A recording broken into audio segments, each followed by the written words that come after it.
Capítulo 2. Las teorías de Foucault sobre la sexualidad. En la historia de la sexualidad, Foucault ataca lo que con una frase celebrada llama la hipótesis represiva. De acuerdo con esta opinión, las instituciones modernas nos obligan a pagar un precio, la represión creciente, por los beneficios que ofrecen. La civilización implica disciplina, y la disciplina implica el control de los mecanismos internos. Control que, para ser eficaz, debe ser interno. Quien dice modernidad dice superego. El mismo Foucault parece haber aceptado una visión semejante en sus primeros escritos y veía la vida social moderna como intrínsecamente limitada por el surgimiento del poder disciplinario, característico de la prisión y del asilo, y también de otras organizaciones como las firmas de negocios, escuelas u hospitales. El poder disciplinar produce cuerpos dóciles, controlados y regulados en sus actividades e incapaces de actuar espontáneamente a impulsos del deseo. El poder aparecía aquí como una fuerza constringente, aunque como Foucault vino a apreciar, el poder es un fenómeno de movilización, no un factor que establece límites, y quienes están sometidos al poder disciplinario no tienen necesariamente relaciones de docilidad hacia el mismo. El poder, por tanto, puede ser un instrumento para la producción de placer y no solo se opone al mismo. La sexualidad no debe ser entendida solo como un impulso que las fuerzas sociales deben controlar, más bien es un punto de referencia especialmente denso para las relaciones de poder, algo que puede ser utilizado como un foco de control social a través de la genuina energía que, infundida con el poder, genera éste. El sexo no es reducido a la clandestinidad en la sociedad moderna. Por el contrario, es continuamente discutido e investigado. Ha venido a formar parte de un gran sermón que sustituye a la tradición más antigua de las prédicas teológicas. Las afirmaciones sobre la represión y el sermón de la trascendencia se refuerzan mutuamente. La lucha por la liberación sexual es parte del mismo aparato de poder que denuncia. ¿Ha existido algún otro orden social tan persistente y penetrantemente preocupado por el sexo? Se pregunta Foucault retóricamente. Los siglos XIX y XX constituyen los temas de mayor preocupación de Foucault al enfrentarse con la hipótesis represiva. Durante este periodo, la sexualidad y el poder se entreveraron de diversas formas. La sexualidad se desarrollaba como un secreto que debía ser revelado sin tregua y simultáneamente defendido. Pongamos el caso de la masturbación. Médicos y educadores montaron campañas enteras para neutralizar este fenómeno peligroso y dejar claras sus consecuencias. Se le prestó tanta atención que cabía sospechar que el objetivo no era eliminarla. Se trataba de organizar el desarrollo del individuo corporal y mentalmente. Esto sucedía también, continúa Foucault, con las numerosas perversiones, catalogadas por médicos, psiquiatras y otros. Las diversas formas de aberración sexual quedaban expuestas a la inspección pública y se las convertía en principios de clasificación de la conducta individual, personalidad y autoidentidad. El efecto no era la supresión de las perversiones, sino darles una realidad analítica, visible y permanente. Eran implantadas en los cuerpos, se deslizaban bajo diversos modos de conducta. Así, en la normativa premoderna, la sodomía era definida como un acto prohibido, y no una cualidad o un modelo de conducta individual. El homosexual del siglo XIX se hizo un personaje, un pasado, la historia de un caso, así como un tipo de vida, una forma de vida, una morfología. Foucault dice textualmente al respecto: no debemos imaginar que todas estas cosas, antiguamente toleradas, atrajesen publicidad y recibiesen una designación peyorativa cuando vino el momento de atribuir el papel de regulador a un tipo de sexualidad que era capaz de reproducir la fuerza de trabajo y la forma de la familia. A través del aislamiento, intensificación y consolidación de las sexualidades periféricas, las relaciones del poder con el sexo y el placer se ramificaron y multiplicaron, midieron el cuerpo y penetraron los modos de conducta. Fin de la cita. Muchas culturas y civilizaciones tradicionales desarrollaron artes de sensibilidad erótica, pero solo la moderna sociedad occidental ha desarrollado una ciencia de la sexualidad. Esto ha sido posible mediante la conjunción del principio de la confesión con la acumulación del saber sobre el sexo. El sexo se hizo el punto focal de una confesión moderna. La confesión católica, señala Foucault, fue siempre un medio de regular la vida sexual de los creyentes, abarcaba algo más que las meras indiscreciones sexuales, y aun reconociendo estas infracciones de poca monta, era considerado por el sacerdote y el penitente conjuntamente en términos de un marco ético amplio. Con la Contrarreforma la Iglesia insistió más en la confesión regular y se intensificó todo el proceso.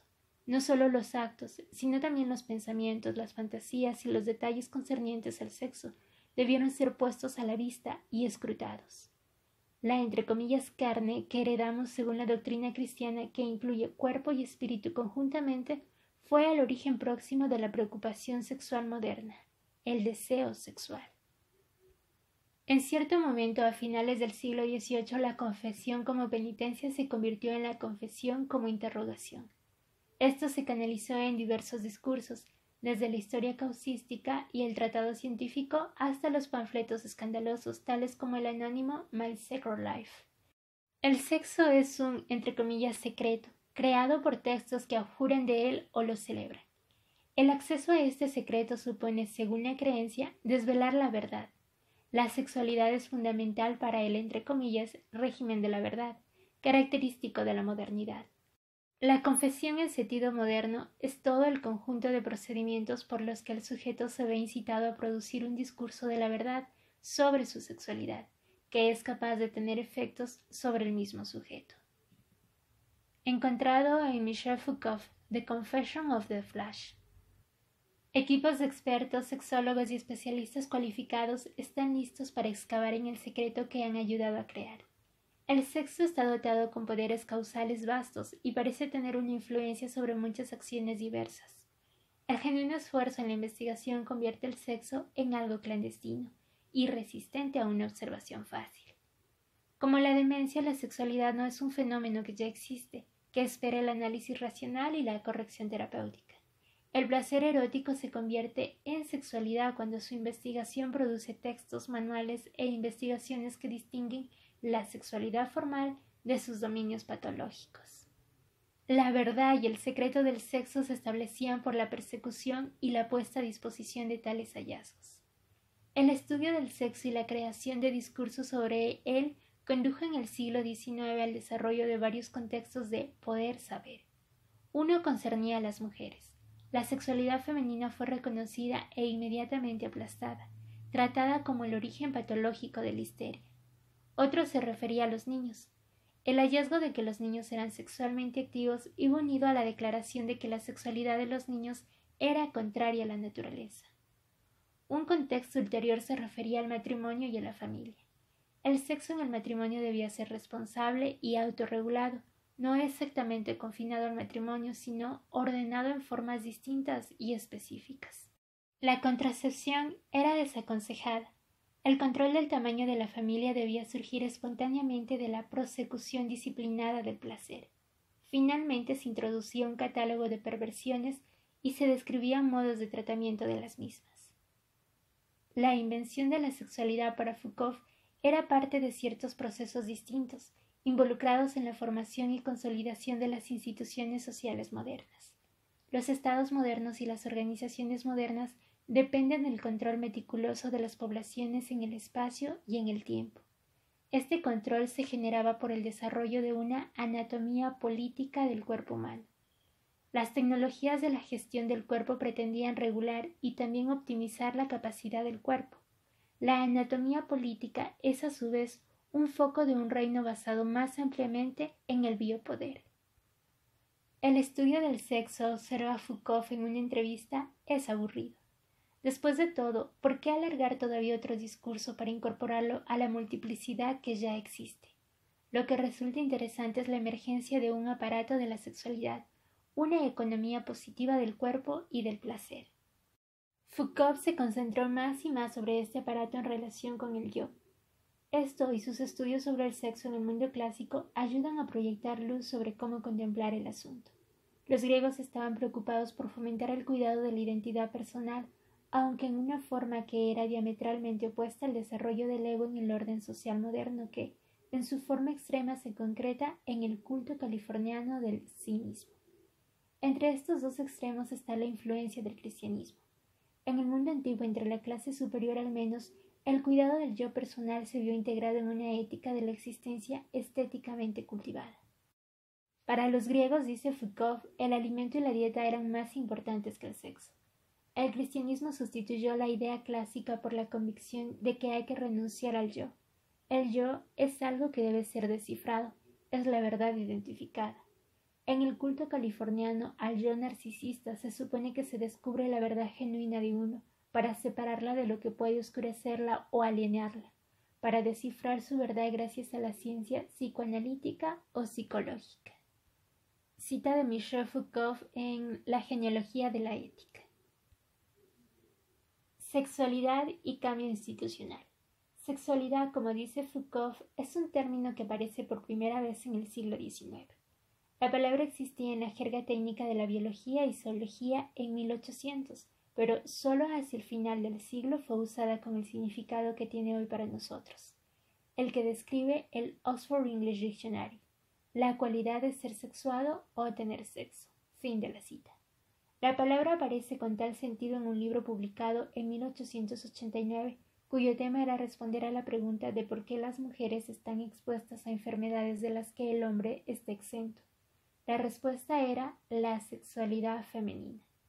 Esta tesis estaba originalmente orientada a mantener refrenada la sexualidad femenina, como lo muestra la literatura de la época. La sexualidad emergía como una fuente de preocupación que necesitaba soluciones.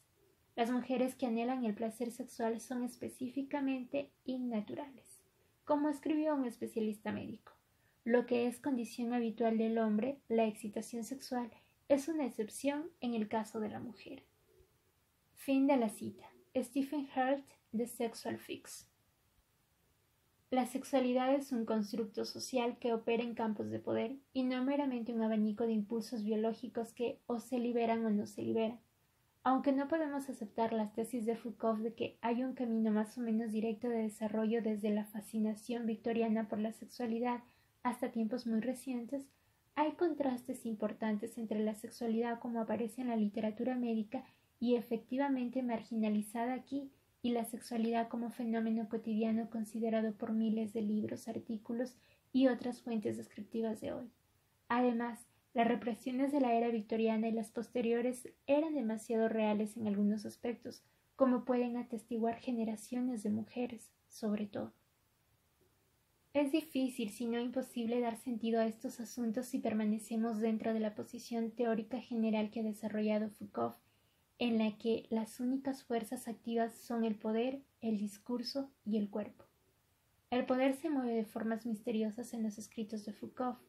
La historia, las realizaciones activamente hechas por los sujetos humanos apenas existe. Aceptemos sus argumentos sobre los orígenes sociales de la sexualidad, pero encuadrémoslos en un cuadro interpretativo diferente. Foucault ha puesto demasiado énfasis en la sexualidad y en el gasto. Guarda silencio sobre las conexiones de la sexualidad con el amor romántico, un fenómeno muy ligado a los cambios en la familia. Además, su discusión de la naturaleza de la sexualidad permanece demasiado en el nivel del discurso, en diversas formas de discurso. Finalmente, hay que poner en cuestión su concepción del ego, de la identidad personal, en relación con la modernidad. Foucault argumenta que la sexualidad en la era victoriana era un secreto, aunque un secreto abierto, discutido sin cesar en diferentes textos y fuentes médicas. El fenómeno del heterogéneo debate médico es importante, en gran parte por las razones que ofrece. Aunque sería un graso error suponer que el sexo estaba ampliamente representado, analizado o investigado en fuentes accesibles para el gran público. Los diarios médicos y otras publicaciones semioficiales solo eran accesibles a pocos.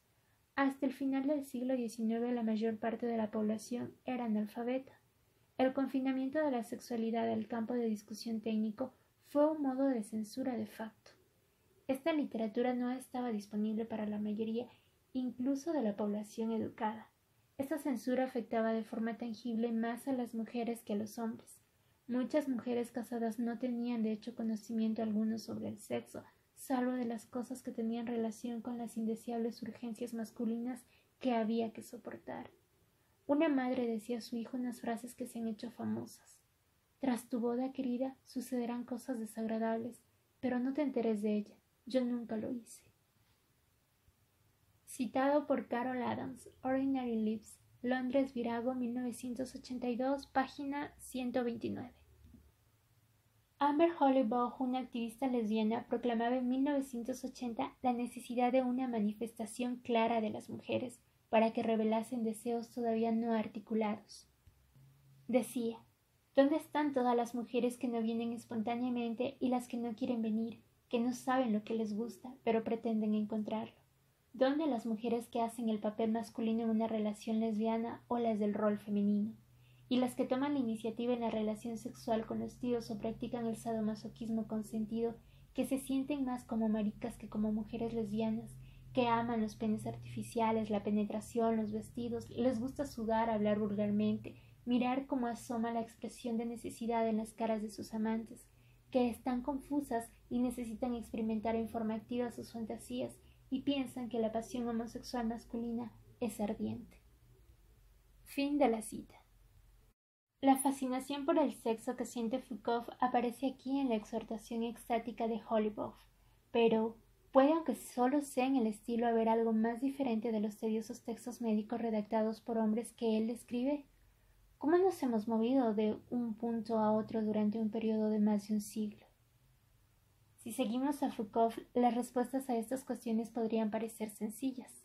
La obsesión victoriana por el sexo, se podría argumentar, vino a culminar con Freud, quien, comenzando por la investigación sobre las mujeres histéricas, consideró la sexualidad como el núcleo de toda experiencia humana. En la misma coyuntura, Havelock Ellis y los demás sexólogos comenzaron a trabajar declarando que la búsqueda del placer sexual por parte de los dos sexos era deseable y necesaria. De aquí, vía Kinsey y Master, hay poco trecho hasta una obra como Treat Yourself to Sex, en la que el lector es comparado sexualmente con un receptor de radio. Citando: pregúntese por qué ha dejado de sintonizarnos. ¿Cuántas veces ha disfrutado usted un programa inesperado que usted sintonizó cuando tocaba al azar los botones del aparato? Fin de la cita. Pero las cosas no son tan simples.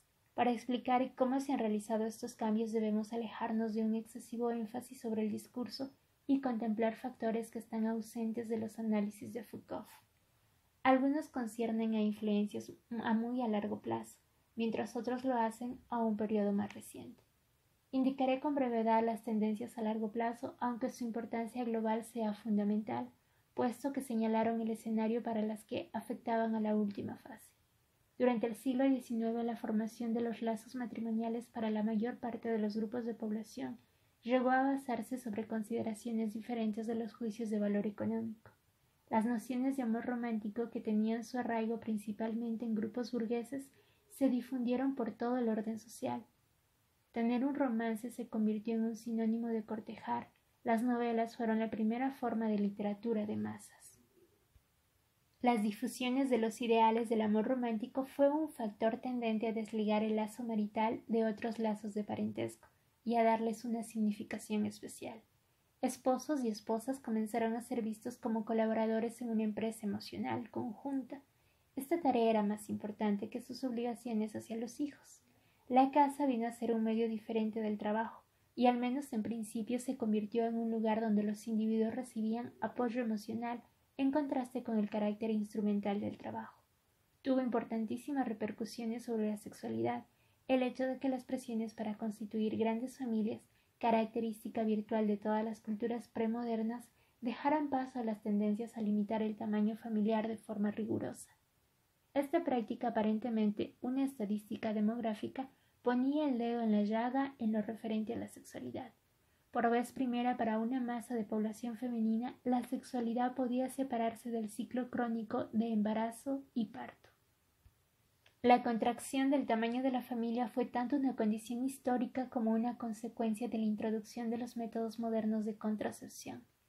El control de natalidad, desde luego, ha tenido sus partidarios desde hace tiempo, sobre todo entre las mujeres, pero el movimiento de planificación familiar no se difundió en la mayor parte de los países hasta la Primera Guerra Mundial. Aquí me permito abrir un paréntesis porque justamente se me viene a la mente un libro que también está en formato de audiolibro en este mismo canal, que se llama La praxis del ecofeminismo, de autoría de María Mies y de Vandana Shiva. En la primera parte de este libro se habla justamente de la biotecnología como un nuevo campo de inversión. Y me parece que es en el capítulo 2 y en el 3 en donde se trata específicamente este tema de los nuevos métodos contraceptivos y también del racismo vinculado con la misoginia a partir de estas nuevas biotecnologías creadas. Me parece que es súper interesante ese análisis porque no solo muestra este análisis que nos proporciona Giddens de un mundo europeo, un mundo occidental, sino también cómo viven o cómo vivieron estas realidades las personas de lo que se denomina el tercer mundo. Hasta aquí mi paréntesis y prosigo con esta lectura. El control de natalidad desde luego ha tenido sus partidarios desde hace tiempo, sobre todo entre las mujeres, pero el movimiento de planificación familiar no se difundió en la mayor parte de los países hasta la Primera Guerra Mundial. En el Reino Unido, el cambio de actitud en la opinión oficial, hostil hasta este momento, se produjo con Lord Dawson, médico real que declaró en un discurso a la Iglesia en 1921 lo siguiente: el control de nacimientos está aquí. Se trata de un hecho establecido y para bien o para mal debe ser aceptado. Ninguna denuncia lo eliminará. Fin de la cita. Esta opinión no gustó a muchos. El Sunday Express declaró en respuesta: Lord Dawson debe irse. Fin de la cita. La contracepción efectiva implica más que incrementar la capacidad de limitar los embarazos. En combinación con las demás influencias que afectan al volumen de la familia arriba señaladas, ha significado una profunda transición en la vida personal. Para las mujeres y en un sentido parcialmente diverso también para los hombres, la sexualidad se ha hecho maleable, abierta a una configuración de diversas formas y a una, entre comillas, propiedad potencial del individuo. La sexualidad surgió como una parte de una diferenciación progresiva del sexo respecto de las exigencias de la reproducción. Con la elaboración ulterior de las tecnologías reproductivas, esta diferenciación se ha hecho completa.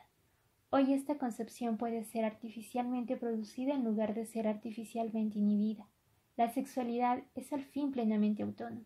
La reproducción se puede realizar en ausencia de actividad sexual.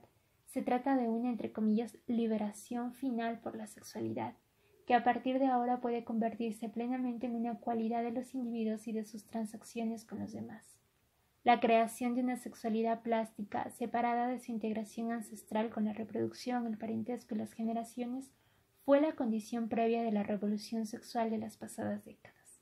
Para la mayoría de las mujeres en la mayoría de las culturas y en todos los periodos de la historia, el placer sexual, allí donde se hacía posible, estaba ligado intrínsecamente al miedo a los embarazos repetidos y por tanto a la muerte, dada la proporción sustancial de mujeres que perecían en el parto y las elevadas tasas de mortalidad infantil que se producían. La ruptura de todas estas relaciones fue así un fenómeno con implicaciones muy radicales. Puede decirse que el SIDA ha reintroducido la conexión de sexualidad y muerte, pero el SIDA no es una vuelta a la vieja situación, porque el SIDA no distingue entre los sexos. La, entre comillas, revolución sexual de los pasados 30 o 40 años no es justamente ni siquiera primordialmente un avance en la permisividad sexual neutral en lo que concierne a los papeles sociales de cada sexo. Implica dos elementos básicos. Uno es la revolución en la autonomía sexual femenina, producida básicamente en esta época, pero con antecedentes en el siglo pasado. Sus consecuencias para la sexualidad masculina son profundas, por eso se puede decir que es en gran parte una revolución inacabada. El segundo elemento es el florecimiento de la homosexualidad masculina y femenina. Los homosexuales de ambos sexos han establecido una nueva base sexual que sobrepasa con mucho lo más ortodoxo desde el punto de vista sexual. Cada uno de esos procesos tiene relación con el movimiento libertario sexual proclamado por los movimientos sociales de los años 60, pero la contribución de este frente libertario a la emergencia de una sexualidad plástica no fue ni necesaria ni particularmente directa. Estamos tratando aquí de cambios muy profundos e irreversibles producidos por tales movimientos que facilitaron un discurso sin trabas sobre la sexualidad que anteriormente no había sido posible. Reflexividad institucional y sexualidad. Al analizar el desarrollo sexual, Foucault tiene razón al decir que el discurso se hace constitutivo de la realidad social que refleja. Una vez elaborada una nueva terminología para la comprensión de la sexualidad, de las ideas, conceptos y teorías alumbradas en estos términos, esta permea la vida social misma y contribuye a reorganizarla. Para Foucault, sin embargo, este proceso aparece como una intrusión fijada y de dirección única del saber-poder en la organización social. Sin negar su relación con el poder, deberíamos ver el fenómeno más bien como una reflexividad institucional que está en movimiento constante. Es institucional porque constituye un elemento básico estructurante de la actividad social en las situaciones actuales. Es reflexivo en el sentido de que introduce los términos para descubrir la vida social, entrar en su rutina y transformarla, no como un proceso mecánico ni necesariamente de forma controlada, sino porque forma parte de los marcos de acción que adoptan los individuos y los grupos. La expansión de la reflexividad institucional es una característica que ha venido a definir a las sociedades modernas en un periodo relativamente reciente.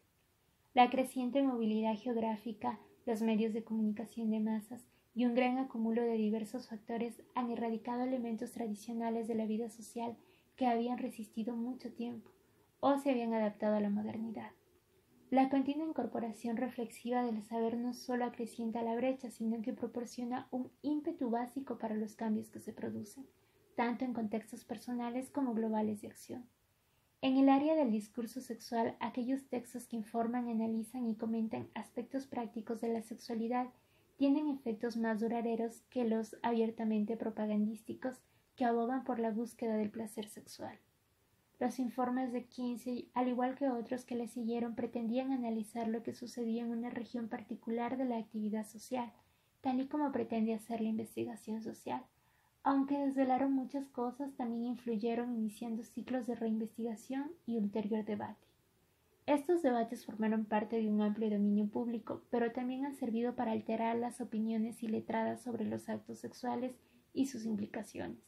No cabe duda de que el balance científico de estas investigaciones ayuda a neutralizar el malestar moral relativo a la índole específica de las prácticas sexuales particulares. Mucho más importante, sin embargo, ha sido el hecho de que el surgimiento de tales investigaciones indique y contribuye a acelerar la reflexividad sobre el nivel de las prácticas sexuales ordinarias y cotidianas. En mi opinión, todo esto tiene poco que ver con la confesión, incluso en el sentido tan general que este término tiene para Foucault. La discusión sobre este concepto, por provocador que sea, parece simplemente errónea. La terapia y el consejo, incluidos los del psicoanálisis, podemos estar de acuerdo en ello. Se hacen cada vez más prominentes con la maduración de las sociedades modernas. Su centralidad, sin embargo, no es un resultado del hecho de que, como afirma Foucault, proporcionan procedimientos regulados para la confesión del sexo. Incluso si consideramos solo el psicoanálisis, la comparación con el confesionario es demasiado forzada para ser convincente. Un presupuesto de la confesión es que el individuo es capaz de proporcionar la información requerida. El psicoanálisis, sin embargo, supone que los bloqueos emocionales que derivan del pasado inhiben la autocomprensión del sujeto y su autonomía de acción.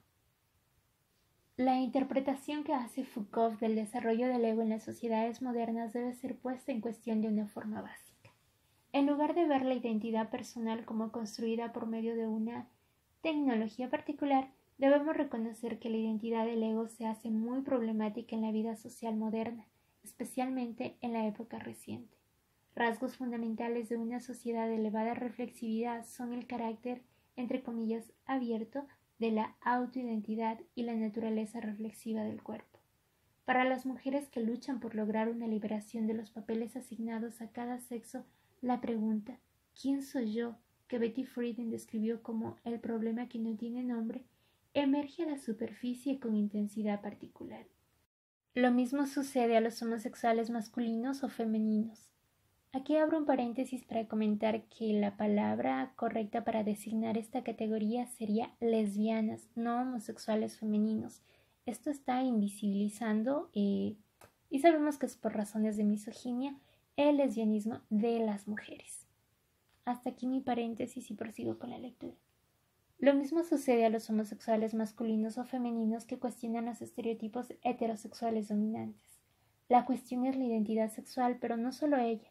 lo que los psicólogos anglosajones llaman el yo es hoy para cada uno un proyecto reflexivo, una interrogación más o menos continua de pasado, presente y futuro. Es un proyecto llevado adelante en medio de una profusión de recursos reflexivos, terapia y manuales de autoayuda de todos los tipos, programas de televisión y artículos de revista. Contra toda esta infraestructura podemos interpretar las contribuciones freudianas a la cultura moderna a una luz diferente de la de Foucault. La importancia de Freud no fue solo lograr que la obsesión moderna por el sexo fuese la preocupación más fuerte, sino más bien que Freud revelase las conexiones entre sexualidad y autoidentidad, que eran absolutamente oscuras y que a la vez pusiese de relieve que estas conexiones eran problemáticas. El psicoanálisis tiene sus orígenes en el tratamiento médico de las patologías de la conducta. Fue considerado por Freud como un método de combatir las neurosis. A esta luz se le considera por parte de muchos de sus adeptos en el presente, así como por muchas otras terapias que ha ayudado a inspirar. El psicoanálisis puede curar neurosis, aunque se pueden discutir sus éxitos a este respecto.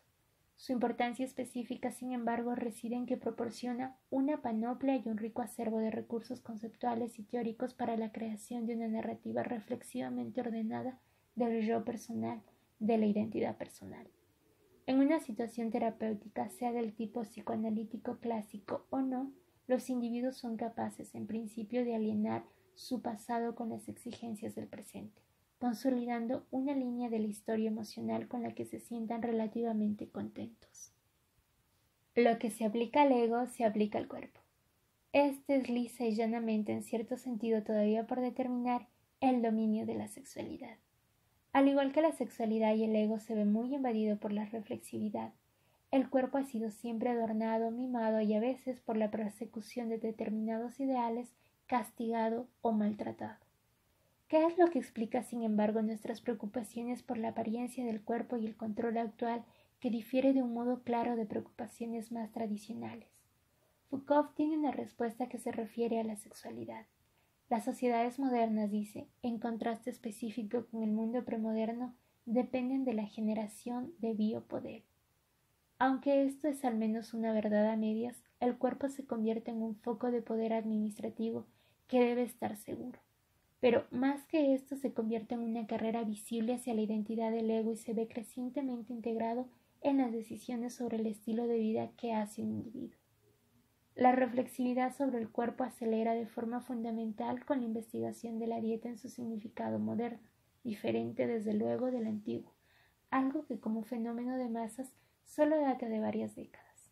La dieta está ligada a la introducción de una ciencia de la nutrición, al poder administrativo en el sentido de Foucault, pero también coloca la responsabilidad sobre el desarrollo y la apariencia del cuerpo en manos de su poseedor. Lo que un individuo come, incluso el más privado de medios materiales, se convierte en una cuestión influida por la reflexión sobre la selección dietética. Todos hoy, en los países desarrollados, si exceptamos a los más pobres, están, entre comillas, a dieta. Con la incrementada eficiencia de los mercados globales no solo abunda el alimento, sino que se dispone de una diversidad de alimentos acumulados a lo largo del año. En estas circunstancias lo que uno come es una opción por un modo de vida, influida y decidida con ayuda de gran número de libros de cocina, folletos de medicina popularizada, guías nutricionales. ¿No nos maravilla que los desórdenes nutricionales hayan sustituido a la histeria como patología propia de nuestra época? ¿No nos extraña que este desorden afecte más generalmente a las mujeres, particularmente a las más jóvenes? La respuesta es que la dieta se conecta con la apariencia física, la identidad personal y la sexualidad en el contexto de los cambios sociales que los individuos luchan por asimilar. La delgadez extrema ya no es símbolo de devoción extática, sino testimonio de la intensidad de esta batalla secular por la dieta. La decadencia de la perversión. ¿Cómo podemos reaccionar ante la decadencia de la, entre comillas, perversión? ¿Cómo puede ser que las acciones sexuales que en tiempos fueran condenadas tan severamente y ahora son formalmente ilegales se practiquen ampliamente y se fomenten en muchos círculos? Una vez más, resulta muy fácil trazar la historia superficial. Los sexólogos, así como Freud y al menos algunos de sus seguidores más ortodoxos, desautorizan el énfasis moral realizado sobre la noción de perversión. Los 3 ensayos sobre la teoría de la sexualidad publicados por primera vez en 1905 trataron de demostrar que los rasgos sexuales asociados con las perversiones, lejos de restringirse a pequeñas categorías de personas anormales, son rasgos comunes a la sexualidad de cada persona. De allí concluía Freud que sea inapropiado utilizar la palabra perversión como un término de reproche. Havelock Ellis declaró que también era inaceptable la expresión que debía reemplazarla, la denominada desviación sexual. Se puede decir que posteriormente los grupos y movimientos aludidos comenzaron a defender activamente la aceptación social y la legitimación legal de la homosexualidad, impugnando incluso el término de desviación para tratarla. Así, por ejemplo, los grupos de Estados Unidos como las Mara Shane Society and the Daughters Debilities, que fueron fundados cuando retrocedía la marea alta de macartillismo y la subsiguiente creación de grandes comunidades de gays, producida por una inflorescencia de nuevos grupos y asociaciones, muchos de los cuales promovían gustos sexuales minoritarios. La batalla para garantizar la tolerancia pública sobre la homosexualidad indujo a otras organizaciones preocupadas por promover el pluralismo sexual a salir a la luz. Como dice Jeffrey Wicks, ya no parece que haya un gran continente de normalidad rodeado por pequeñas islas de desorden. En lugar de eso podemos observar racimos de islas grandes y pequeñas.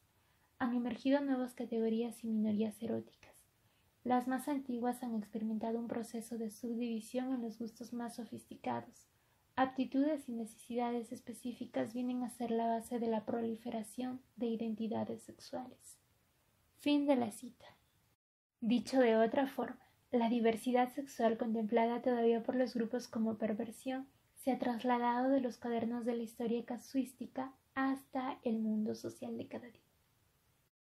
Vista en estos términos, la decadencia de la perversión debe ser considerada como una batalla, en parte victoriosa en el contexto del Estado democrático liberal. Las victorias han sido ganadas, pero las confrontaciones continúan, y las libertades que han sido logradas podrían todavía ser barridas probablemente por una marea reaccionaria.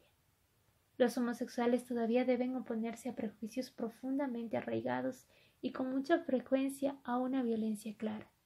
Sus luchas emancipatorias encuentran resistencias quizás tan profundas como las que continúan obstruyendo el acceso a la igualdad económica y social. No hay razón para dudar sobre tal interpretación. Aunque existe otra forma de ver las cosas que sugiere que la incipiente sustitución de la perversión por el pluralismo es parte de una gama de cambios muy amplia, ligada íntegramente con la expansión de la modernidad.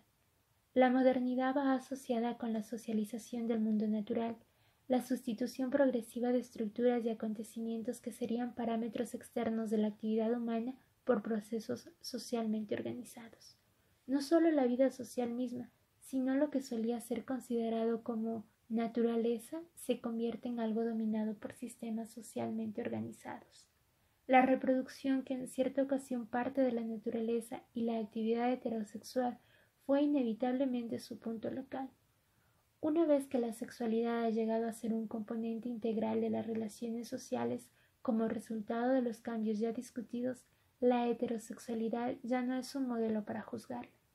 Todavía no hemos alcanzado un nivel en el que la heterosexualidad se acepte solo como un registro entre otros, pero esta es la implicación de la socialización de la reproducción.